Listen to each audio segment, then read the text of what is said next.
Assalamualaikum warahmatullahi wabarakatuh.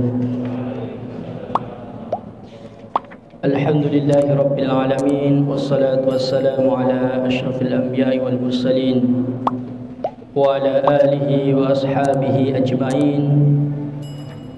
Asyhadu an la ilaha illallah wahdahu la syarika lahu wa asyhadu anna Muhammadan abduhu wa rasuluh. Qala Allah Ta'ala fil Qur'anil Karim, a'udzu billahi minasy syaithanir rajim. Bismillahirrahmanirrahim.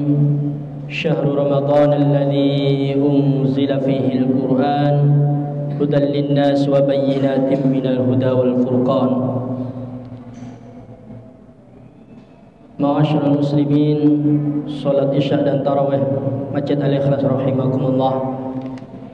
Alhamdulillah, puji syukur kita senantiasa panjatkan kepada Allah Subhanahu wa taala karena hingga detik ini, hingga malam hari ini kita masih diberikan kesempatan oleh Allah Subhanahu wa taala untuk menjalankan, menunaikan ibadah salat Isya berjamaah dan juga dilanjutkan dengan salat qiyam Ramadan. Semoga puasa kita di pagi dan siang hari dan juga ibadah-ibadah salat kita, Isya dan tarawih kita diterima oleh Allah Subhanahu wa taala. Amin ya rabbal alamin. Ma'asyiral muslimin rahimakumullah, pada kesempatan yang singkat ini saya akan menyampaikan tentang keistimewaan Al-Qur'anul Karim. Para jemaah, kita tahu Al-Qur'an adalah kalamullah, firman Allah yang mana menjadi salah satu rujukan pedoman umat Islam untuk menjalani hidupnya. Al-Quran menjadi satu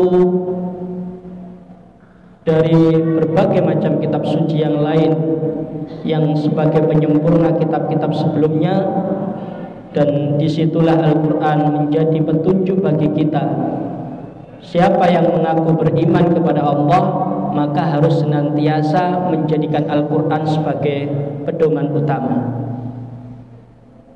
Oleh karena itu, kalau kita tahu sejarah bagaimana awal mula diturunkannya Al-Quran, Al-Quran itu berada di Lauhul Mahfuz para jamaah.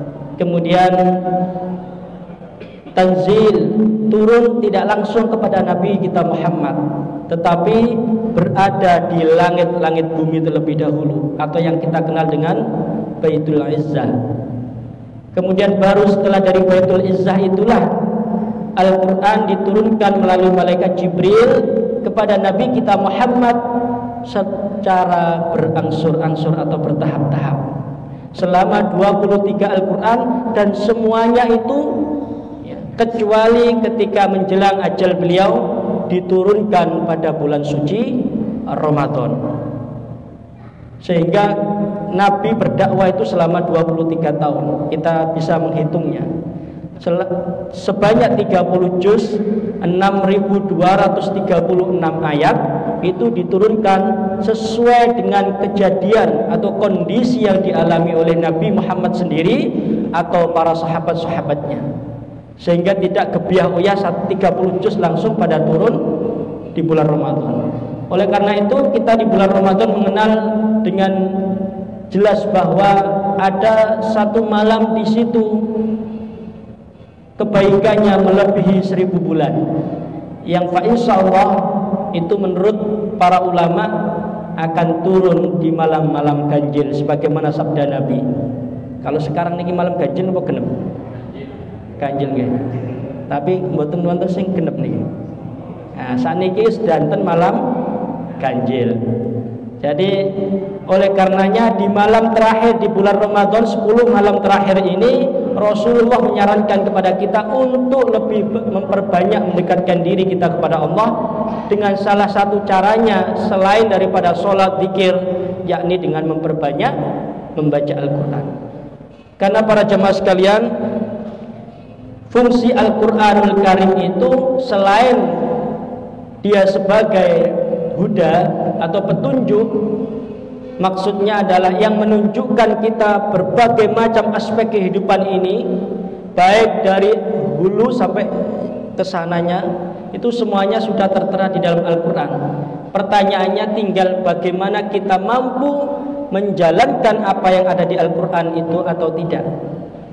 Padahal Allah sudah menjelaskan kalau barang siapa menjadikan Al-Quran sebagai tujuan utamanya dalam meniti kehidupan, maka tidak akan pernah tersesat. Sebagaimana wasiat Nabi kita Muhammad sebelum beliau wafat, taraktu fikum amroini lan tadillu abada in tamassaktum bihima kitabullah wa sunnatu rasulih. Yang pertama yang diwasiatkan oleh Nabi kita Muhammad itu adalah Al-Quran. Karena meskipun para sahabat sudah meninggalkan kita, tetapi para penjaga Al-Quran itu semakin lama semakin banyak. Putra-putri kita semuanya sekarang sudah lebih banyak kita arahkan kepada menghafal Al-Quran atau hifdzul Quran. Itulah cara Allah menjaga Al-Quran. Tidak serta-merta Al-Quran itu dijaga di Lauhul Mahfuz para jamaah, tetapi dijaga oleh generasi-generasi yang cinta Al-Quran, yakni para hafizul Quran. Dan sampai kapanpun meskipun Al-Quran secara mushaf itu akan dipelintir oleh para orientalis atau mungkin orang-orang Yahudi dan Nasrani, tetapi kita yakin bahwa para penghafal Al-Quran sudah banyak bertebaran di seluruh penjuru dunia, sehingga bagaimanapun cara mereka merubah Al-Quran, maka pasti akan dengan cepatnya diketahui oleh kita sebagai kaum muslimin. Itulah luar biasanya Al-Quran, petunjuk. Kemudian yang kedua adalah bayinat, menjadi penjelas bainal haqqi wal batil, menjelaskan yang hak dan yang batil, yang halal dan yang haram, semuanya tertera di dalam Al-Quran. Terkadang yang menjadi persoalan itu sudah jelas-jelas tertera di Al-Quran, tetapi masih mikir-mikir. Nggih mboten. Oh ini sudah jelas halal, ini jelas haram. Apalagi terkait dengan riba, jelas di situ riba haram, tetapi kita susah untuk menjauh dari riba. Nggih mboten. Apa mulai kalau sampun KPR atau ngoten niku luar biasa. Itulah praktek yang terjadi saat ini.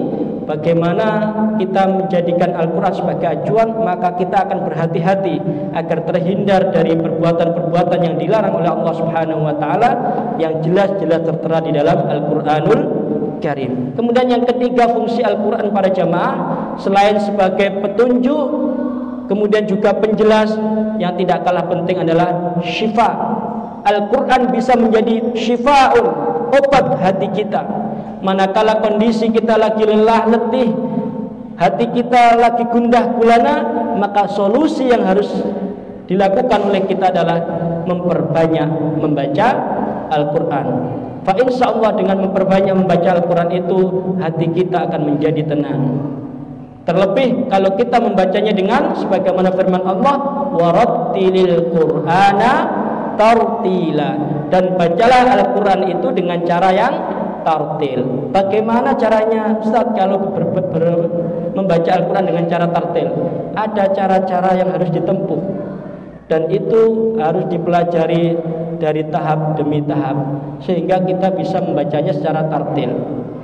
Terkadang kita merasa sudah benar bacaan kita, tetapi ketika disimak oleh yang lebih benar lagi, ternyata masih banyak yang salah bacaan-bacaan kita. Oleh karenanya para jamaah, mari jangan merasa diri kita sudah bisa membaca Al-Quran dengan benar, padahal Nabi sudah menjelaskan dan mencontohkan untuk tetap belajar dan terus belajar agar keutamaan Al-Quran itu kita bisa dapatkan, yakni barang siapa yang membaca Al-Quran dengan lancar akan mendapatkan kebaikan yang berlipat dari Allah Subhanahu wa taala. Ada sebuah hadis yang menarik, menggambarkan barang siapa yang membaca Al-Quran dengan lancar, maka dia akan senantiasa diliputi oleh kebaikan. Dan bagaimana dengan kondisi umat yang belum bisa membaca atau membacanya masih terbata-bata? Kata Nabi, meskipun mereka membaca secara yatata'u atau terbata-bata, maka tetap lahu ajroni, dia mendapatkan 2 pahala. Kalau kita paham tentang hal itu, maka tidak ada kata pesimis untuk belajar membaca Al-Quran. Karena para jamaah, Al-Quran akan bisa menjadi penolong kita kelak ketika kita di hari akhir.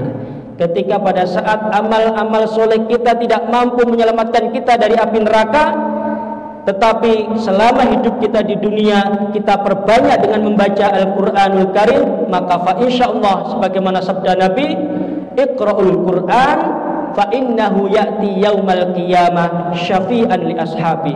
Bacalah Al-Quran, karena sesungguhnya Al-Quran itu akan datang kepadamu pada hari akhir untuk menyelamatkan kita semua dari siksa api neraka. Semoga para jamaah sekalian, setiap lantunan ayat demi ayat, juz demi juz yang kita baca setiap harinya itu betul-betul lillahi ta'ala, sehingga setiap huruf yang kita baca sebagaimana sabda Nabi akan menghasilkan 10 kebaikan. Bukan saja itu alif lam mim satu huruf, tetapi alif satu, lam satu, mim satu, sehingga kelipatan daripada itu akan kita bisa dapatkan kelak ketika kita menghadap Allah Subhanahu wa taala. Yang terakhir, mari kita senantiasa istiqomah membaca Al-Quran, karena Al-Quran adalah senjata yang paling utama untuk menampis segala macam persoalan atau fitnah dunia yang terjadi saat ini. Jagalah anak-anak kita dengan senantiasa mempelajari Al-Quran, dan terlebih bagaimana mengupayakan anak-anak kita supaya bisa menjadi para hafizul Quran. Amin ya rabbal alamin. Kurang lebihnya mohon maaf. Billahi taufiq wal hidayah. Assalamualaikum warahmatullahi wabarakatuh.